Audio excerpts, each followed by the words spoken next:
Inicial, nós já nascemos predestinados para a salvação ou alcançamos a salvação nos processos da vida?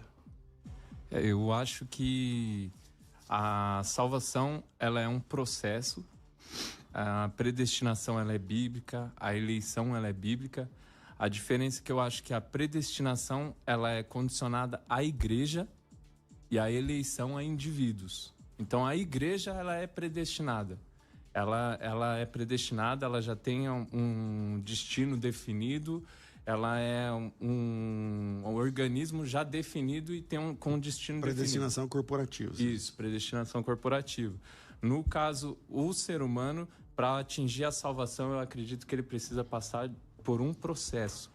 E em 1 Pedro 1 vai dizer: apóstolo de Jesus Cristo aos estrangeiros dispersos no ponto da Galácia, Capadócia, Ásia e Bitínia, eleito segundo a presciência de Deus Pai em santificação do Espírito para a obediência e aspersão de sangue de Cristo. Então eu creio que a eleição para a salvação ela é segundo a presciência de Deus, ou seja, um conhecimento prévio de antemão para Deus poder exercer o processo de salvação na vida dessa pessoa. Maravilha.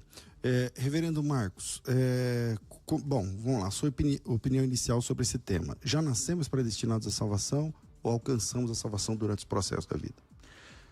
Nós já nascemos predestinados à salvação. Aliás, pastor César e Chau, me permita aqui uma introdução. Quando nós falamos deste assunto, geralmente gera uma confusão muito grande aos nossos ouvintes, e eu gosto de começar afirmando o seguinte: a primeira coisa que nós temos que analisar é que o assunto é bíblico, ele está na Bíblia. Porque muitos dos nossos ouvintes que não estão a par de uma discussão teológica ou não passaram por um seminário, de cara dizem logo: mas esse assunto não é bíblico, predestinação não está na Bíblia. Eu já ouvi várias vezes isto. Então, nós começamos dizendo o seguinte: 600 vezes a Bíblia fala sobre o assunto da eleição. Lógico que o assunto da eleição... Está englobando várias palavras, né? Mas que tem a ver com o assunto. Verbos, adjetivos, pronomes, e etc, etc. Tanto a expressão grega que nós vamos utilizar aqui no debate, como o seu equivalente no hebraico, contando tudo, 600 vezes a Bíblia fala sobre predestinação. Então, primeira coisa, está na Bíblia. Quero deixar claro, parece simples, mas não é tão simples. Está na Bíblia. A outra coisa é como que nós interpretamos este assunto. O pastor Chau falou de 400 anos, o pastor César falou de 500 anos, mas esse assunto ele perpassa a história da igreja, ele tem mais de 2000 anos. Ele já estava lá na base da filosofia pré-socrática, a discussão se os átomos eram determinados ou livres, se os átomos poderiam se desviar ou se havia um determinismo, um fatalismo para eles. Essa discussão vai chegar na Idade Média com dois grandes debatedores, o Pelágio, que era um monge, e Agostinho de Hipona, que vão discutir esta questão. E a questão ali é antropológica, porque ela envolve o entendimento de que se o homem pecou a tal ponto no Jardim do Éden que ele perdeu a capacidade de fazer o bem. Aí vai entrar a discussão do livre-arbítrio.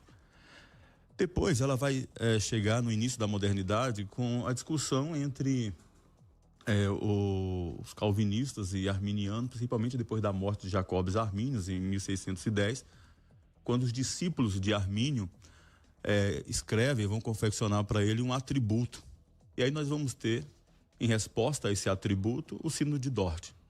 Depois nós temos uma discussão que também poderíamos colocar aqui entre Lutero e o Erasmo de Roterdã. E Lutero vai escrever um livro maravilhoso, Escravidão da Vontade, está aí publicado aqui no Brasil. E depois nós vamos ter essa discussão na escolástica e chegou aos nossos dias. Quando você fala discussão, né, não é exatamente que eles estavam debatendo fisicamente, né, mas as ideias que... Isso. Porque o Erasmo é bem depois, um pouco depois, né, do Lutero, né, enfim. Sim, eu digo...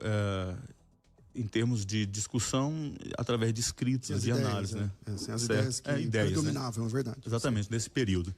Então é mais um panorama histórico para o nosso ouvinte perceber que nós aqui não vamos resolver esta questão. Eu já participei de vários debates com esse tema e eu até agradeço por visitá-lo agora, né? Porque já havia algum tempo que eu não estudava, revisitava os textos, né? E todas as vezes que nós estudamos estes textos, os teólogos, nós percebemos a grandiosidade deste assunto e eu queria não apenas debater isso, né? Mas chegar ao final do debate aqui mostrando a aplicabilidade disso para a vida do crente. Vamos tentar. Vamos lá. Pastor